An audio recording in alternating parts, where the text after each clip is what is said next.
Welcome to Resolutions, a podcast about dispute resolution and prevention. For those of you listening, this podcast is brought to you by the ABA section of dispute resolution to increase the avenues where we can connect. Our hosts serve as interlocutors, engaging in conversations with members of the dispute resolution community about topics of interest in the field.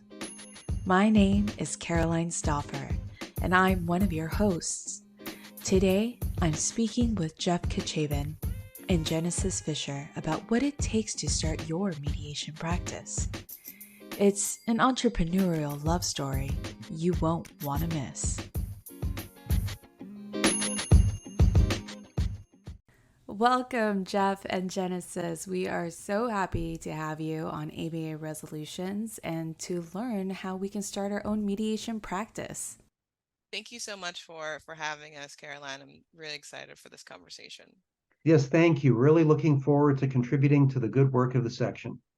Excellent. So we are very interested to learn about ADR practices, how to start your business, what does it look like for a practitioner, and you had an excellent presentation in one of our committees to talk about those things. And, can you give us a brief background of what led you to starting your own practice? Sure. Jeff, do you want to start this one? Okay.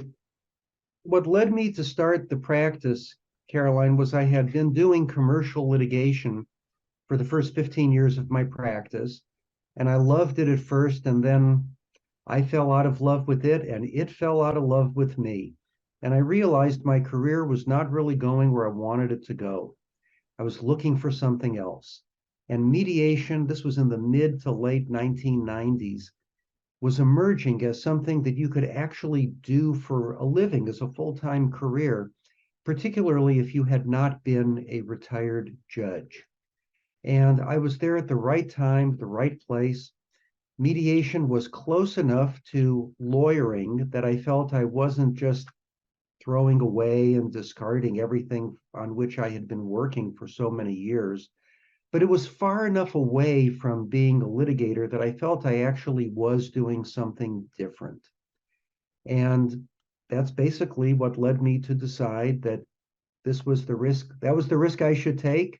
And it's paid off beautifully for me. One of the best decisions I ever made. Well, that's an excellent love story that you have there, Jeff. Falling out of love, that is something hard to discover. A huge realization of, is this for me? Is this a hobby? What is this? And, falling in love with starting an own business could be very scary. So it is kind of like a love story, isn't it? Well, it was quite something to say I'm not practicing law anymore. I remember one particularly awkward, shall we say, conversation with my mother, where my mother asked me what I was doing and whether I was still really a lawyer and whether I might draft a will for one of her friends if one of her friends needed a will. And of course, I'd never drafted a will before. But I said, yeah, Mom, sure. I suppose I'm still licensed. I could draft a will if I had to. My mother asked me a couple of other questions, and then she said, well, Jeff, your dad and I really don't understand what you're doing or why you're doing it, but we're very proud of you. Oh, well, that's the love story we all want to hear. The So true love of sweet. parents. Yeah. Well, that's excellent. Genesis, moving to your love story, maybe not so much a love story, but let us know what was that journey for you? Sure. And so I have obviously Jeff and I ended up in parallel paths, but started out very differently. So my background is in civil rights and criminal defense. And after practicing law for a number of years, I also knew that I needed to change. And I thought that I would go into policy work. But it ended up that I just literally happened upon mediation by helping poor people figure out a dispute like on the street. And that's honestly how I got into mediation. I was like, wait a minute, why am I fighting in court every day when I can help people resolve their disputes, maybe even without involving the system? And so my focus at the time, I was thinking about, okay, what do I want to to create a focus in. And I realized that I was really drawn to workplace disputes and family disputes, and helping people, as I said, like avoid the system, the legal system. And I started a business because I didn't see a lot of options to do it in other ways. So it's not as if I went in thinking like, hey, I want to be an entrepreneur. I had never even worked at a for-profit ever. It was all like nonprofits and civil rights organizations. I had no history with business, no history with billing for my time ever. So it was certainly a heavy lift, but I'm really happy that I did it. I love You it. know, Genesis, I never thought I'd have my own business either. When I was in law school, there was the placement office, and the placement office back in those days, they'd give you this book of law firms that were coming for on-campus interviewing. It was thicker than the Manhattan phone book in those days. It was like going shopping in a candy store. This law firm, All that. right, Jeff, I And know what you're talking about, but when you talk at the Manhattan phone book, please, I think it's just any phone book. What is a phone book for yeah, those? it's very, you can just say okay boomer and be done with it. You'll hear a lot of stuff like that from me. But I thought that I'd just go to work in a law firm and I'd be in a law firm for my whole life, because that's what I thought lawyers did.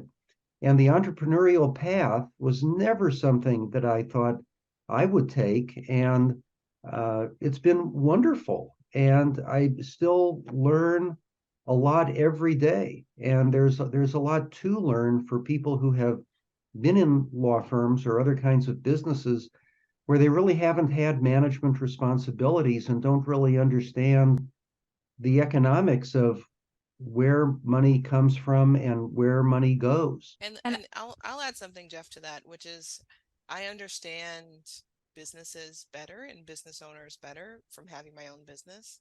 And you also have to be a Jack or Jane of all trades in some ways too.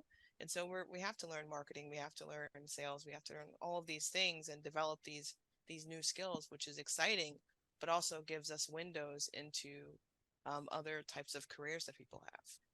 This is a beautiful segue to my next question, because we do have to learn a lot in your position when you're starting your own practice and having a unique position you haven't had before. So, what systems do you need to have in place to run a successful ADR practice? So there are, I would say, 4 core systems that people need to have in place. And so the first one is marketing. People need to know who you are and what you are offering and how you're different. We also need to have some kind of sales process or funnel. Are you going to do consultations? What's the follow-up process going to look like? Certainly have to have some type of client care or management process. We know that if we take good care of our clients, they'll come back, they'll give referrals. And then I would say you also need to have some type of personnel policies and procedures.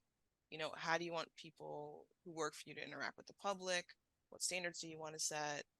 What policies are important to you in the workplace that you develop? Well, we'll get your invoice later, Genesis. So, And Jeff, what are your thoughts on those? I think Genesis is absolutely right. You need to approach it in a systematic way. You're running a company. As I tell newer mediators all the time, you are the chief executive officer of your own career. And you must never forget that, whether you're in a company, independent practice, or anywhere else. So Genesis is right. You need to have a system for generating business. That's the first thing. Where's business going to come from? Staring at the telephone is not going to make it ring any more than it's going to make it levitate. So you got to get out there, and you have to figure out who are the lawyers with whom you want to work. Lawyers are the people who make my phone ring. So I market to lawyers, and then I believe that I have mediator-client relationships, both with the lawyers and also with their clients, the underlying parties to the disputes or lawsuits. Just as, to paraphrase one of Peter Drucker's examples, if you're a soap company, your real customer, in a sense, is the supermarkets. Those are the people who buy soap from you. but you also have to be concerned about pleasing the consumers, the people who are taking baths and washing dishes and doing other things with your soap. So you have relationships and obligations to all of those people. So you can't be all things to all people. There are simply too many lawyers, and the trend towards specialization in the law is growing. So, for example, I do a lot of intellectual property mediations. But simply to say I try to market myself to intellectual property lawyers is not enough, because the people who do patent cases are generally very different than the people who do copyright cases or trademark cases. So I have to ask myself, how do I market myself to these people? For me, in-person time is critically important. Somebody once said to me, they can look at your resume, they can see that you went to fancy schools and worked for snazzy law firms or whatever. But until they get a taste of your personality and really come to believe you can get on wavelength with them and their clients and other people in the mediation, they're not going to hire you. The analogy this person used was, if you buy a box of cereal in the market, you can look at the nutritional panel on the side of the box, and it'll give you a lot of information, like resume type information, so many grams of this and so many grams of that. That's like where we got our degrees and stuff like that.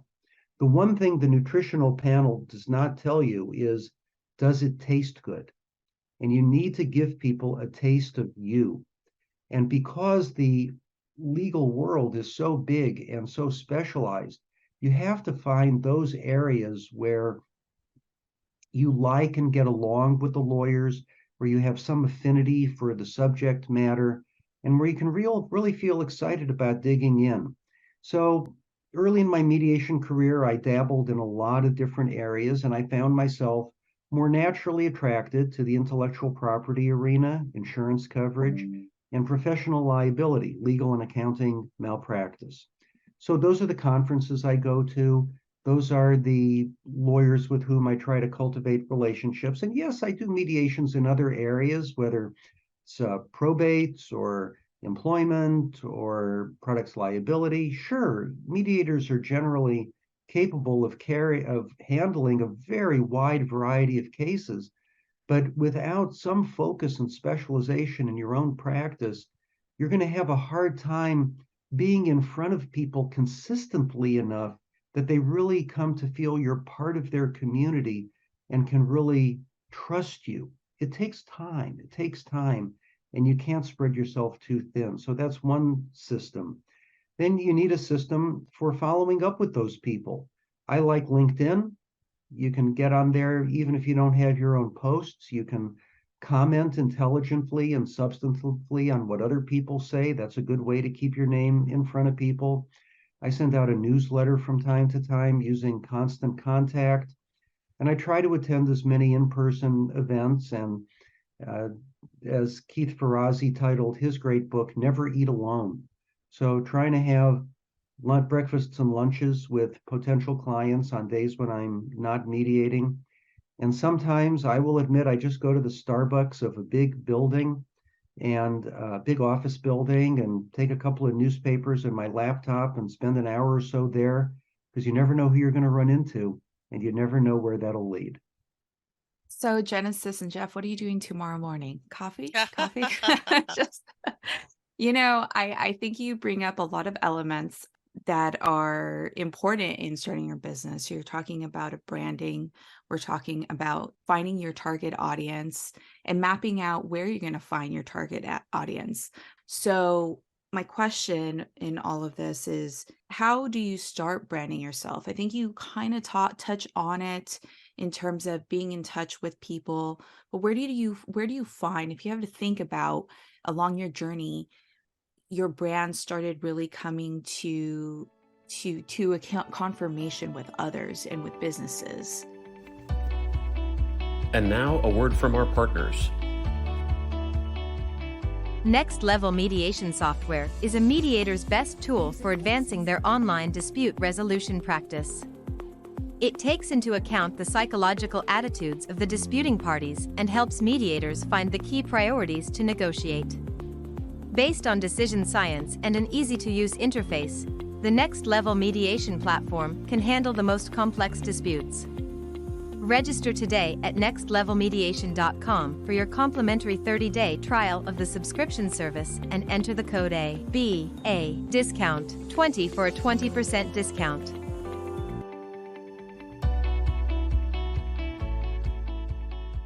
Let me just jump in here because I also certainly I'll talk about the branding, but I also want to follow up on something that Jeff said, which is this point that people have to know you, like you, and trust you in order to hire you. And attorneys are traditionally very risk averse, and we want to know who we can trust with our clients and their cases, right? And so people can get to know you and like you and trust you by meeting with you, by having lunch with you, by seeing you at a conference time and time again, by hearing you talk, hearing your opinions and thoughts about legal matters or other matters that are kind of top of mind for people. And so all of that is incredibly important. And then in terms of like building a brand, I think there are a lot of ways to approach it. And, you know, one is certainly picking a focus that's based on things that are interesting to you, in which, as Jeff said, you'll have more energy and enthusiasm. Another part of that is figuring out where are there gaps in the market and where do you fit in the market, right? Are there areas that maybe are being underserved now in terms of mediation, or are there emerging opportunities? Can you jump in on those and be like that person? And then another point about branding is sometimes it comes to you and differentiating yourself from other people. Like, how are you different? How is your approach different? Right. And so sometimes that can be a part of branding. And then lastly, I'll say is that sometimes there's branding that happens based on people's experience with you that you're not necessarily in control of or didn't think would happen. And so somehow I'm in, at least in New York, like a lot of people are sharing my name on lists for people who need mediators who can work with people who maybe have like are difficult to work with or have personality issues or mental health issues or all of these kinds of things. And that's not something that I've ever marketed for myself. But I guess people who've worked with me have been like putting my name on boards. And so somehow that's become like a part of an unofficial brand of mine that, you know, I didn't even know existed until the last couple of years. Dealing with So difficult people. That's I all. know. I know. We need to go talk to Bill Eddy about that. So that's excellent, Genesis. Right that there. Yes. Yeah. So what are some factors, you know, as an ADR practitioner that needs to be considered when setting your rates? Because I'm hearing a lot here. We have a background that you are building, whether you were a past attorney or you just decided to become an ADR practitioner. As you are considering taking this business on your own, what considerations do you put into setting your rates? So it's a terrific question, Caroline, because we don't realistically have the kind of resources that Coke and Pepsi have, or big companies to figure out all this market research. When you're first starting as a mediator, your rate is probably zero, because the way so many of us have started is by doing free cases through court annexed programs. And it's an important thing to do at the beginning of one's career is just to get mediations any way you can. And one easy way, straightforward way to do that is by signing up to volunteer in a free court program. That way you can get some references. You can do a good job for people. And then if somebody says, "Oh, have you ever done an employment mediation?" Well, yes, I have. And here are the people. I'll use them as references. If you ever done a personal injury case involving this or that sort of injury? Why, yes, I have. And here's some people who can serve as references on that sort of thing. And as in every other profession, I think every other profession does it this way. You start small, and you build your way up. In Hollywood, where I live, there's the expression, yeah, he was an overnight sensation after 15 years of hard work. So, you start with the smaller matters, and then hopefully people will be satisfied with your work and come back with private matters on a paying basis. And you have to look at the competition. People have websites by and large. Most people are pretty transparent and put pricing fee information on their website. So you can look around and see in your community. That could be a geographic community, that could be a practice area community, it could be defined a number of ways. But the people to whom you want to be compared, what are they charging? And I think earlier in people's careers, they will charge on a hourly basis for time. And then at a certain point, I think a lot of people, I know myself included, have switched to a daily rate. That is, I believe, perceived by the marketplace, at least in the marketplaces where I function, as a sign that you're at a higher point in the marketplace. And that's something that has to be developed and frankly earned over a period of years. Genesis, do you have any contrasting views to this or Yeah, any? I definitely have some points to add, and thank you for sharing that, Jeff. Um, I mean, when I first started, as I mentioned before, I didn't come from a background of charging for my time at all.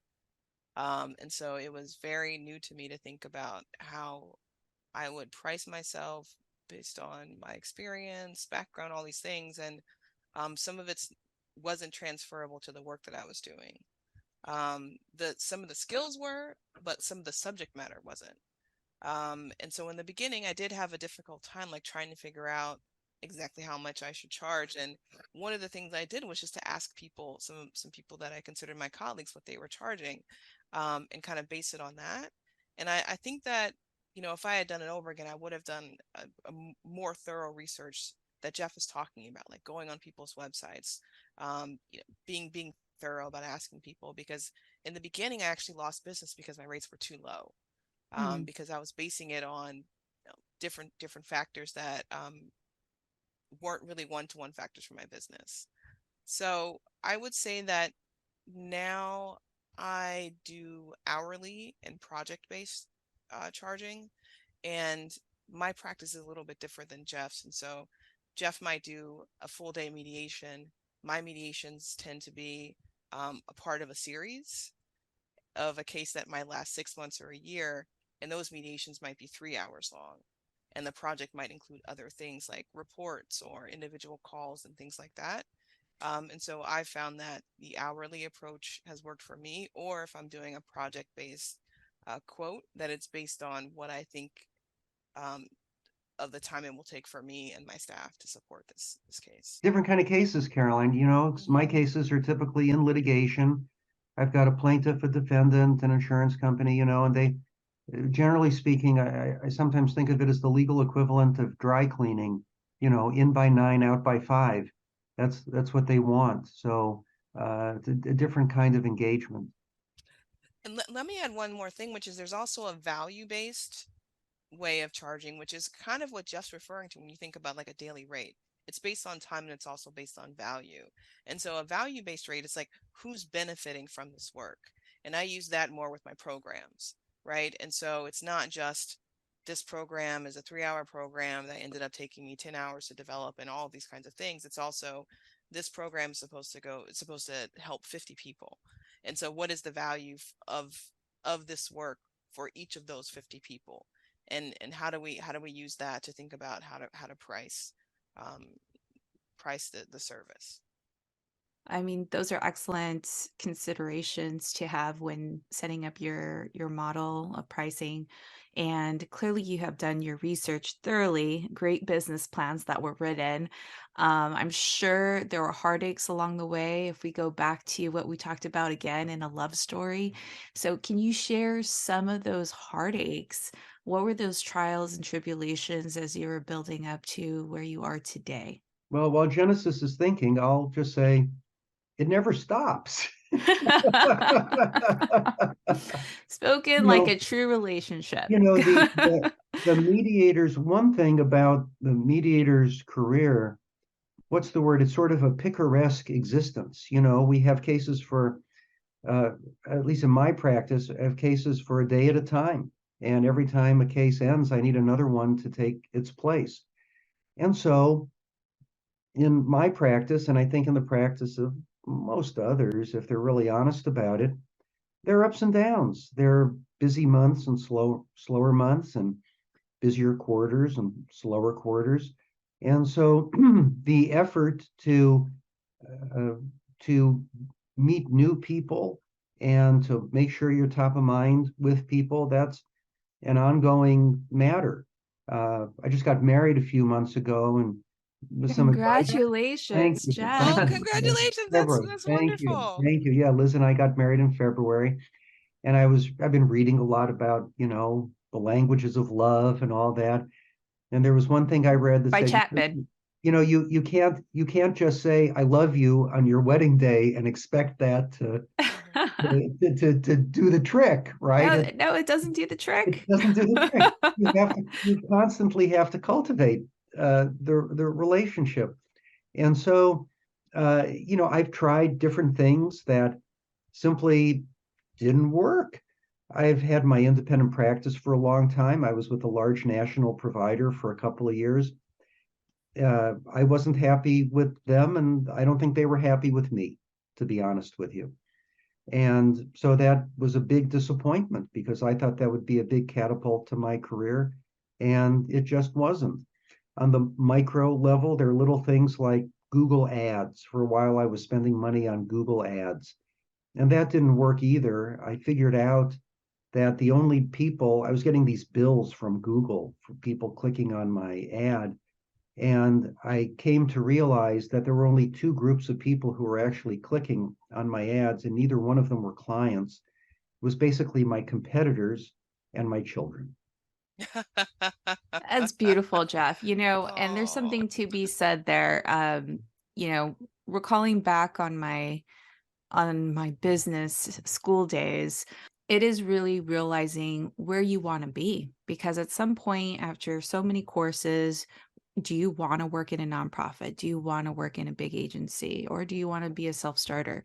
I mean, these are the considerations to be successful, hopefully, in whatever endeavor you choose to be in. And so I think that's something that people look at and strive for initially, is trying to go through an organization, because they will be able to have that model in place and the structure in place. Makes things a little bit easier, and correct me if I'm wrong, because I have not been with any of the agencies, but I imagine in some ways it's easier than starting your own practice. And so it's good to have that realization, where do I fit best and where will I succeed most? And so thank you so much for sharing, and congratulations again, Thank you. newlywed. And Jenna says, do you have any trials and tribulations? I'm pointing to a ring too, and it's an aura ring. So it's Okay. not, it's a As different Jeff kind of, just pointed to his ring as I said that. So right, for the those wedding who ring, and can't then, see us. right. I just have my tracker ring on. So yeah, I do have some thoughts as Jeff was talking, and he covered a lot of ground. And so I'll come at it from a little bit of a different angle. And so one thing to consider when you have your own business is that you're leading some people, and you're often working by yourself. You're not working as a part of a broader organization. And so you need to have a support system. It's helpful to have other business owners, something like that, but you need a support system. And but with mediation as a service, that can be that can take out of us emotionally, depending on the type of matter that it is. You also need to develop some kind of system to replenish yourself, whether that's a community, whether that's a process, whatever it is. You need to be able to like refill that cup. And so that's something that has been a struggle and is still a struggle to figure out exactly what will refill that cup. And then the last thing I'll say is that this is an ongoing struggle, which is how to pick the types of matters that you do or what you put your attention in, and is it just based on what you're good at, or is it also based on what's good for you, right? And so there are some things that I think that I'm pretty good at, but take a lot out of that cup for me. And so is it about adjusting my prices because of what it takes out of the cup, or is it maybe that type of case isn't the best fit for me, even though I'm a good fit for it? And so these are certainly ongoing discussions that we're having within ourselves and with our colleagues as we're developing, growing, and leading these businesses. Those are excellent points. Let me add to that, Caroline. Genesis, you mentioned a few minutes ago that you've developed a niche in dealing with people with difficult personalities. And I had a post on LinkedIn not long ago that some people have a no a-hole rule in their businesses. I have no such rule in my practice. It doesn't seem like a bad one to have, though. It's a lot of, well, in mediation, you have to draw the distinction between bad people or difficult people and people behaving badly or people behaving difficultly under difficult circumstances. Sure. And I think that to be successful as a mediator, you do have to be able to deal with people who are under high stress, and you have to be able to deal with those people effectively and compassionately, and I dare say even lovingly, even though they're not coming at you in a particularly loving way. And Genesis is right that can take a lot out of you emotionally. So you have to do things to take care of yourself as a mediator. I do some exotic stuff, acupuncture and all these other health modalities that I enjoy, but also basic things such as just getting enough sleep, eating properly, having enough hydration, going for a walk before you start your mediation, getting some form of exercise in there, all those things. Going on a honeymoon. Yeah, we had a fabulous honeymoon. Thank you. We'll discuss that when we do a travel webinar. We'll talk about that. Yeah. But Genesis is right that you have to think about the emotional wear and tear of dealing with people at their worst. In a lot of circumstances, they're under Absolutely. a lot of stress. And how do you help yourself sustain that over a period of years? And also, what are some boundaries that you can take and parameters you can set to make it digestible? I did a mediation once, and it was a short timeline. It was for this divorcing couple, and so I ended up, the only time we could find was a Monday morning. And after I finished that at like noon, I think we met from like 9 to noon. I was like, I started my Monday with crying people. like the whole week, just like yelling and crying people, and that's hard. Oh man, this is a tough day, right? And so now I only do those types of things in the afternoons or the evenings. And so sometimes it's also around setting boundaries and knowing yourself and creating systems that work for you. I mean, if you think about it, as mediators, your practice is going into a room with angry people or very emotional people. And people are listening to this. I wonder if they're thinking, what are they doing? But isn't it true in this unexpected theme of a love story? It's a love for helping people, a love of, using skills that, you can utilize to help others. In talking about the continuing love story, Caroline, one aspect is, at least in my practice, is I was drawn to mediation by a deep love of lawyers and law and lawyering, because in my 15 years as a business and commercial litigator, there were plenty of times when I felt very frustrated and very unhappy in the work. And much of that comes from difficulty in communicating with clients, having good conversations, meaningful conversations about client expectations, making sure that those expectations are reasonable. And the attorney-client relationship is a very complicated thing. And one of the things that I really love about being a mediator, and that I think drew me to being a mediator, was this love of lawyers and wanting to help them do a better job of representing their clients.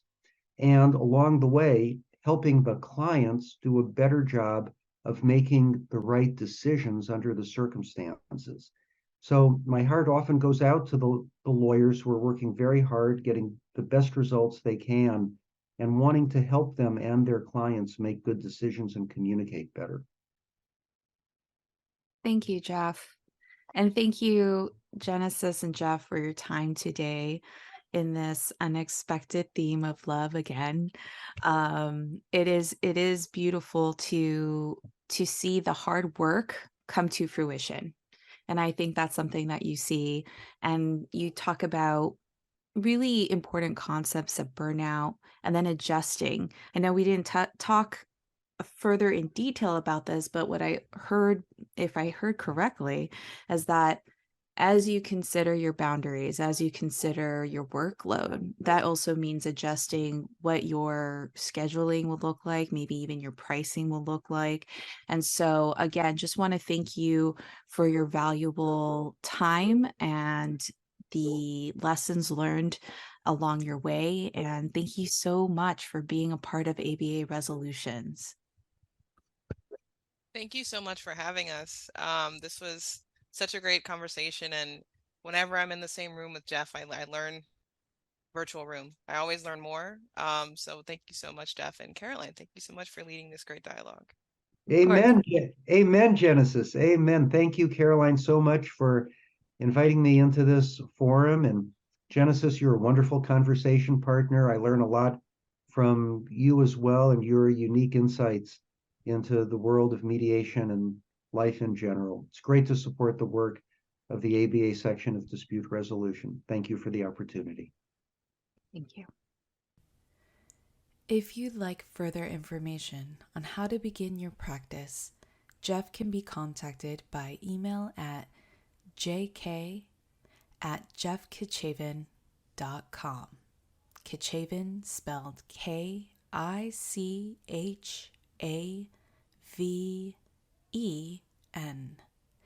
or by phone at 310-721-5785. Alternatively, you can reach out to Genesis by visiting her website at fisherlawpractice.nyc. Fisher spelled Fisher, or by calling her at 917-819-5656.